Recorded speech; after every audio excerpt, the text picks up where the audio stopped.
ये है talks news network और आप देख रहे हैं पॉलिटॉक्स, राजनीति का कच्चा चिट्ठा।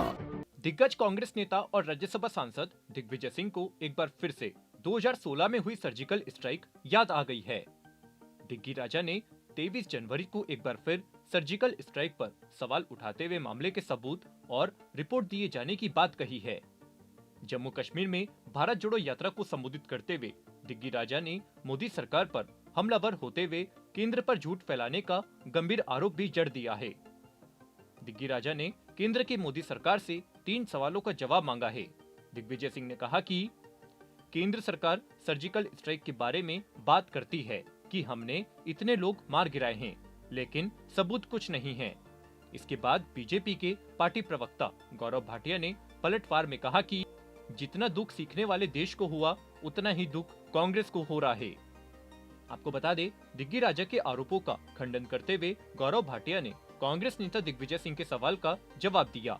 पार्टी के प्रवक्ता गौरव भाटिया ने कहा कि जब भी हमारी वीर सेना पराक्रम दिखाती है तो सबसे ज्यादा दर्द उस देश को होता है जिसको सबक सिखाया जाता है, जो विश्व में अपनी आतंकी गतिविधियों को लेकर जाना जाता है। लेकिन यह दुखद है कि दर्द भारत की मुख्य विपक्षी पार्टी कांग्रेस को होता है। वहीं इससे पहले मध्य प्रदेश के पूर्व सीएम दिग्विजय सिंह ने पुलवामा में हुए आतंकी हमले को लेकर भी प्रधानमंत्री मोदी को घेरा था। बता दें, 2019 में पुलवामा में हुए आतंकी हमले में सीआरपीएफ के 40 जवान शहीद हो गए थे। दिग्गी राजा ने दावा किया कि पुलवामा हमले के वक्त सीआरपीएफ अफसरों ने कहा था कि जवानों को एयरक्राफ्ट से मूवमेंट कराया जाए, पर प्रधानमंत्री नहीं माने। इसका नतीजा पुलवामा अटैक हुआ। दिग्विजय सिंह ने कहा कि केंद्र ने संसद में अब तक पुलवामा हमले और सर्जिकल स्ट्राइक की रिपोर्ट नहीं दी है। मोदी सरकार केवल झूठ फैला रही है।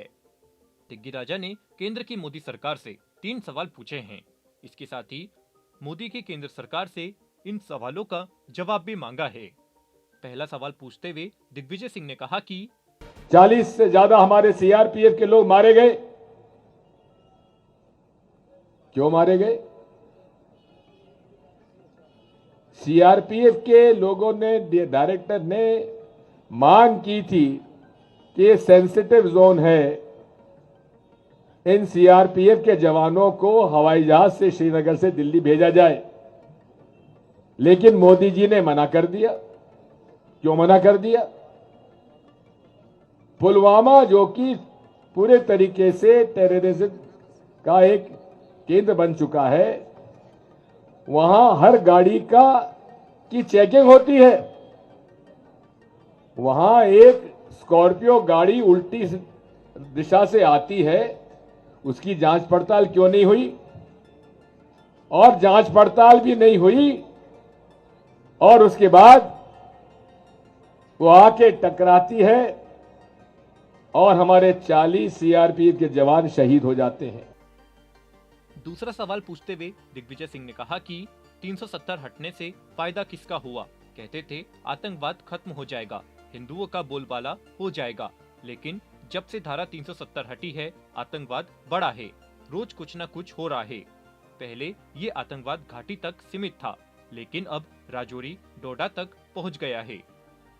दिग्गी राजा ने तीसरा सवाल दागते हुए कहा कि केंद्र की सरकार यहाँ की समस्या का निदान नहीं करना चाहती है।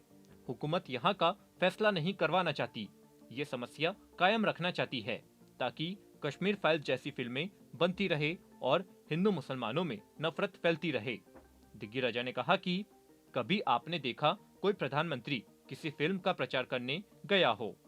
वहीं कांग्रेस की भारत जोड़ो यात्रा में प्रचार प्रसार का सारा काम संभाल रहे वरिष्ठ नेता जयराम रमेश ने दिग्गी राजा के बयान से पार्टी का पल्ला झाड़ते हुए कहा कि आज वरिष्ठ नेता दिग्विजय सिंह द्वारा व्यक्त किए गए विचार कांग्रेस पार्टी के नहीं, उनके व्यक्तिगत विचार है। 2014 से पहले यूपीए सरकार ने भी सर्जिकल स्ट्राइक की थी। राष्ट्रहित में सभी सैन्य कार्रवाइयों का कांग्रेस ने समर्थन किया है और आगे भी समर्थन करेगी। पॉलिटॉक्स ब्यूरो, दिल्ली। ये है टॉक्स न्यूज नेटवर्क और आप देख रहे हैं पॉलिटॉक्स, राजनीति का कच्चा चिट्ठा।